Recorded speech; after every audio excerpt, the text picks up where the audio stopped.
There we go. All right, we're gonna do a car vlog.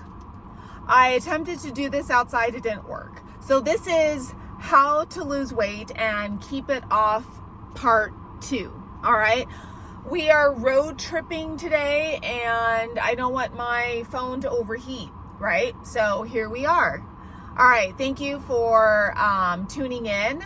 So last time I talked about how to lose weight. Now we're going to talk about how to keep it off. So I'm a firm believer that reverse dieting is extremely important, right? And you can call it recovery diet or I don't know.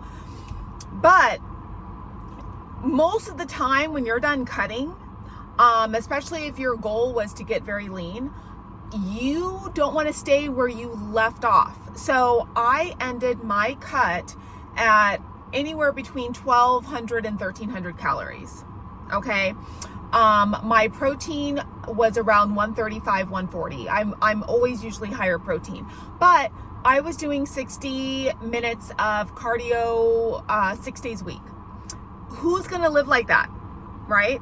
That's not sustainable. So the goal of reverse dieting is to not gain weight or very minimal, and to at the same time increase calories. So you're like, huh? How does that happen? Well, this is how it happened. I took some notes so I didn't forget. So I, number one, weighed myself every day. I did that when I was losing weight too, but it's just so I can keep track and accurate data. So I would do that, and I slowly decreased my cardio and slowly increased my caloric intake through protein first, and then some weeks it would be fat. So I'd kind of go back and forth or do at the same time. Carbs stayed low. I was not carnivore back then. I'm still not really, but carbs was staying where they were. So I would add in about 150 to 200 calories every week or every 2 weeks. And I would do that by increasing my protein by 15 grams, and I would increase my fat by 5 or 10 grams. So that averages out to about 175 or more calories.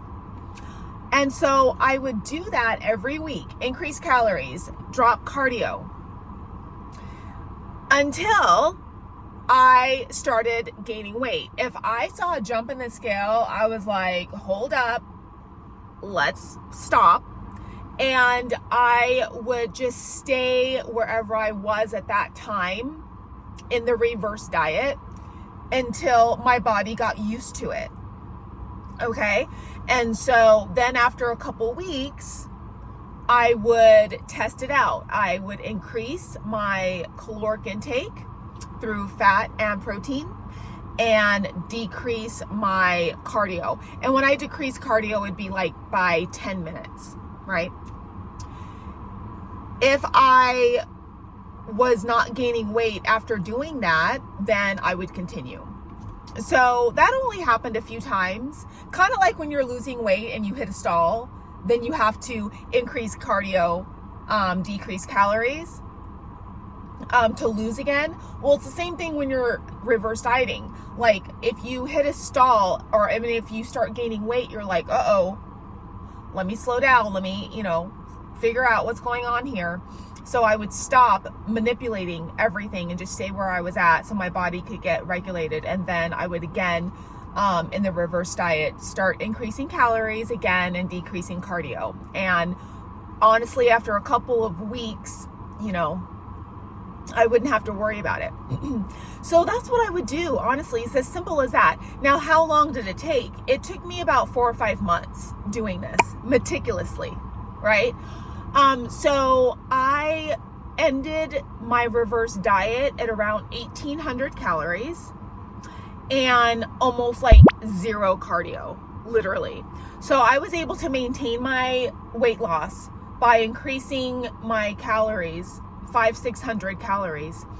I think I gained maybe a pound or 2, but I was able to maintain at that new high number and no cardio. So I did it that way because number one, I want to stay lean. And number two, it was during the summer, so I really wanted to stay lean while doing that. So that's how I reverse dieted. Now, is there anything I missed? Nope. That's it. So that's how I keep it off. So now do I do cardio? Yes, because I'm training for a half marathon.